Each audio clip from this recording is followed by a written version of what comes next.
एक high court से निर्णय आया था कि और उस निर्णय के खिलाफ हम लोग सुप्रीम कोर्ट में अपील किए थे। माननीय सुप्रीम कोर्ट ने उस अपील को अलाउ कर दिया है। धनबाद के भोली इलाके में असरफी कैंसर संस्थान को आवंटित लगभग 12 एकड़ जमीन पर सुप्रीम कोर्ट ने हाई कोर्ट द्वारा पाल बंधुओं के पक्ष में दिए गए आदेश को रद्द कर दिया। सुप्रीम कोर्ट ने मामले की सुनवाई करते हुए 26 अप्रैल 2024 को असरफी कैंसर संस्थान के पक्ष में अपना फैसला सुनाया। सुप्रीम कोर्ट के फैसला आने के बाद असरफी कैंसर संस्थान परिवार ने सुप्रीम कोर्ट के प्रति आभार जताया। लगभग 4 वर्षों से मामले की सुनवाई विभिन्न न्यायालय में चल रही थी। सुप्रीम कोर्ट ने त्वरित कार्रवाई करते हुए मात्र 6 महीने के अंदर हाई कोर्ट के निर्णय को रद्द कर दिया। इससे पहले हाई कोर्ट के फैसले पर असरफी कैंसर संस्थान ने असंतोष जताया था और सुप्रीम कोर्ट का दरवाजा खटखटाया था। सुप्रीम कोर्ट ने हाई कोर्ट के आदेश को सही नहीं माना। आपको बता दें, रेंगुनी मौजा में कुल 85 एकड़ जमीन पर विवाद चल रहा था। इसमें से लगभग 12 एकड़ जमीन को राज्य सरकार ने असरफी हॉस्पिटल को कैंसर संस्थान संचालित करने और अन्य कार्य के लिए दिया था, लेकिन इस जमीन को विवादित घोषित किया गया था। आज का जो प्रेस वार्ता हम लोग कर रहे हैं, उसमें ये सूचना देने के लिए हम लोग कर रहे हैं कि बहुत सारी भ्रांतियाँ फैलाई गई थी कि हॉस्पिटल बंद हो गया है, हॉस्पिटल नहीं चल रहा है।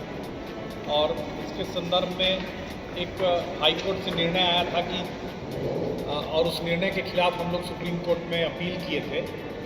माननीय सुप्रीम कोर्ट ने उस अपील को अलाउ कर दिया है, अपील को एक्सेप्ट कर लिया है और हाई कोर्ट द्वारा पारित निर्णय को निरस्त करते हुए मामले को पर अपना निर्णय सुना दिया है। तो जो भी परेशानियां थी कैंसर को लेके, कैंसर चलने को लेके संशय था कि कैंसर के ज़मीन को लेके क्या होगा, ये विवाद समाप्त हो गया है। यहाँ कैंसर हॉस्पिटल के में सभी मरीजों का इलाज किया जा रहा है और ये अनवरत चल रहा है। कई सारे लोग बाहर से पूछते हैं कि चल रहा है कि नहीं चल रहा है। इसी संशय को दूर करने के लिए आज की प्रेस वार्ता की गई है माननीय सुप्रीम कोर्ट के आदेश के आलोक में। जहाँ तक इलीगल होने का बात है, ये गवर्नमेंट के ऑनलाइन वेबसाइट पर जब आप जाएंगे तो जहाँ ये कैंसर हॉस्पिटल बना हुआ है, ये ज़मीन आज भी सरकार के खाते में ही है। अब कुछ लोगों ने फर्जी कागज़ के आधार पर इस पर अपना दावा किया हुआ था, जिसको किसी कारण से एडजुडिकेशन में ये चीज़ पकड़ में आ गई है। सुप्रीम कोर्ट ने इसको संज्ञान में लिया और इस मामले को जो निर्णय इसमें पारित हुए थे उसको निरस्त कर दिया। तो मामला सर 85 एकड़ पर था। झारखंड सरकार ने अपना दावा पूरे 85 एकड़ ज़मीन पर किया है कि ये पूरी 85 एकड़ ज़मीन हमारी है और अब इस मामले में फर्दर अगर उन लोगों को लगेगा कि हमारा कुछ स्कोप है तो वो लोग फिर से एप्लीकेशन करेंगे और उस एप्लीकेशन का छूट हाई कोर्ट ने दिया हुआ है। फिलहाल 85 एकड़ में है या उसी 85 एकड़ ज़मीन में है। हाँ, लेकिन ये ज़मीन सरकार के खातों में, सरकार की ज़मीन है, उसमें कोई विवाद नहीं होना चाहिए। ये दुर्भाग्यपूर्ण रहा है कि हम लोगों को इतनी कठिनाई हुई। झारखंड सरकार ने पूरे नियम कानून के हिसाब से पूरे चीज़ों को जांच परख करके ये ज़मीन हम लोगों को असरफी कैंसर संस्थान को अलॉट किया है और ये ज़मीन सरकारी है और ये सरकारी ही रहेगी। संस्थान में हम लोगों का उत्साह बढ़ा है। हम लोग पूरे मनोयोग से अपनी पूरी क्षमता के अनुसार अब इस पर काम कर रहे हैं। मेडिकल, सर्जिकल और रेडिएशन ऑन्कोलॉजी की सारी सुविधाएं यहाँ शुरू की जा चुकी हैं और यहाँ दूर दूर से मरीज आ रहे हैं और मरीजों को काफ़ी लाभ मिल रहा है। डॉक्टर विप्लव सर से हम आग्रह करते हैं कि डॉक्टर विप्लव सर इस बारे में प्रकाश डालेंगे कि यहाँ कौन कौन सी सुविधा मिल रही है। सर कौन कौन सी सुविधाएं आप यहाँ पे कैंसर के सारे ट्रीटमेंट मॉडलिटीज, जैसे कैंसर हमको पता है कि एक मल्टी डिसिप्लिनरी अप्रोच होते हैं। मतलब जब एक कैंसर के मरीज आते हैं, सेम पेशेंट को surgery, radiation, chemotherapy, hormone therapy, immunotherapy, ये एक मॉडलिटी या मल्टीपल मॉडलिटी एक साथ ज़रूरत हो सकता है। तो ये सारी सुविधाएं यहाँ पे हैं। अलग से radiation oncology department, medical oncology department, surgical oncology, उसके भी कई सारे विभाग हैं। जैसे हेड एंड नेक सर्जरी के लिए अलग सर्जन है, जनरल ब्रेस्ट, जीआई के लिए अलग सर्जन है। ये सारे डॉक्टर्स हमारे पास अवेलेबल हैं। हिमेटो ऑन्कोलॉजी की फैसिलिटीज़ अवेलेबल हैं। अभी एक अनफॉर्चुनेट चीज़ है कि हमारे पास जितने भी पेशेंट्स आ रहे हैं, लगभग 80% पेशेंट एडवांस स्टेज पे आ रहे हैं। तो हमें ये पता है कि कैंसर का जो आउटकम है, ट्रीटमेंट आउटकम, सक्सेस रेट, वो मोस्टली डिपेंड करता है स्टेज ऑफ कैंसर के ऊपर। स्टेज 1-2 को हम लोग यूजुअली अर्ली स्टेज कैंसर बोलते हैं, जहाँ पे सक्सेस रेट 85 से 100% तक है on different cancer depending on site. लेकिन एडवांस स्टेज में या जो लास्ट स्टेज बोला जाता है, 4th स्टेज मेटास्टैटिक स्टेज में, वहाँ पे क्योर रेट बहुत कम है। हम लोग लॉन्ग टर्म सर्वाइवल के लिए भी उतना कुछ कर नहीं सकते हैं।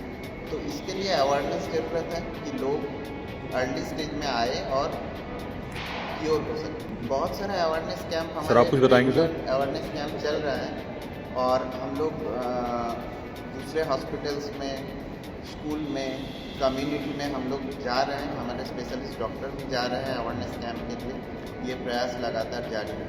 कितने लोग का इलाज सर हुआ यहाँ पर सफलता इलाज कितना लोग? बहुत सारे जितने भी अर्ली स्टेजेस कैंसर है ना, बहुत सारे पेशेंट्स हैं जो क्योर हो चुके हैं, जिनका ऑपरेशन हो चुका है, सक्सेसफुल ऑपरेशन। जो उसके बाद जो रेडिएशंस हैं वो भी बहुत सारे पेशेंट का कंप्लीट हो चुके हैं and they have been declared cure of cancer. बहुत सारे पेशेंट फॉलोअप में ऐसे हैं। उन लोगों को भी हम लोग अवेयरनेस कैंप के लिए यूज़ कर रहे हैं कि ताकि वो अपना एक्सपीरियंस शेयर कर सकें। सर, कीमियो की जहाँ बात करें, जो लोग बाहर जाते थे और अपने यहाँ क्या इलाज का क्या रेट है? जैसे लोग सेम है। देखिए, एक हमारा हॉस्पिटल का जो स्लोगन है ना, आप देखेंगे वही तरीका वही इलाज है। नेशनल कैंसर ग्रिड के कैंसर केयर गाइडलाइन है इंडिया के लिए। हर कंट्री में है, यूके में, यूएस में अपना अपना गाइडलाइन है। मोस्टली सेम है, थोड़ा बहुत कंट्री वाइज वेरी करता है। तो ये कैंसर का जो इलाज है ना, ये कोई एक्सपर्ट ओपिनियन से चेंज नहीं होता है।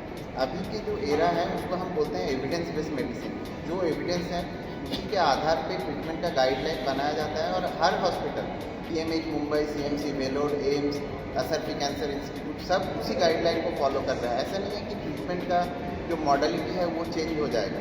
कहीं पे भी आप इलाज कराएं वो सेम इलाज होगा, उसका आउटकम भी सेम ही होगा। आयुष्मान के तहत इलाज की सुविधा यहाँ उपलब्ध हो रही है।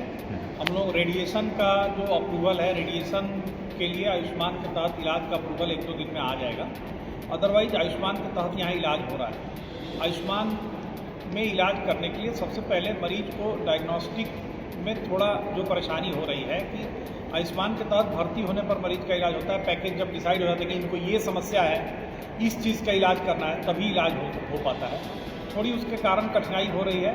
ग्रेजुअली जैसे जैसे स्कोप आयुष्मान भारत का बढ़ेगा, मरीजों की सुविधाएँ भी बढ़ने लगेंगी। अदरवाइज यहाँ पर आयुष्मान की सुविधा उपलब्ध है। आपको उससे क्या लगता है आयुष्मान का मतलब कि फंड होता है वो और बढ़ाना चाहिए सरकार को, जिससे और राहत मिले? नहीं, जो अर्ली डिटेक्शन के लिए, जांच के लिए जो लोगों के पास पैसे की कमी है, जब तक जांच नहीं कराएंगे तब तक इलाज क्या कराएंगे। और जो जांच में ही जांच को ही अवॉइड करते रहते हैं मरीज, जांच नहीं हो पाता है, इसलिए उनका रोग बढ़ते बढ़ते एडवांस स्टेज में चला जाता है। जब उनको फिजिकली प्रॉब्लम होने लगता है तब वो इलाज के लिए आते हैं। तो ये समस्या है। अदरवाइज आयुष्मान की सुविधा उपलब्ध है। सोसाइटी में जब भी कोई पॉजिटिव चेंज आया है, यूथ हमेशा उसमें आगे रहे हैं। तो मैं चाहूँगा कैंसर अवेयरनेस के बारे में भी यूथ आगे बढ़े। 12 मई मदर्स डे है, तो मैं चाहूँगा आप सभी अपने मदर को एक healthy life free of cancer gift कर सकते हैं by screening of breast cancer and cervical cancer. Mammography और पैप स्मीयर यहाँ पे ये पूरा मई महीना तक हम लोग बहुत कम रेट में, जो एक्चुअल रेट है उससे कहीं कम रेट में हम लोग यहाँ पे प्रोवाइड करेंगे। तो अपने माँ के लिए ये कैंसर स्क्रीनिंग का लाभ उठाइए।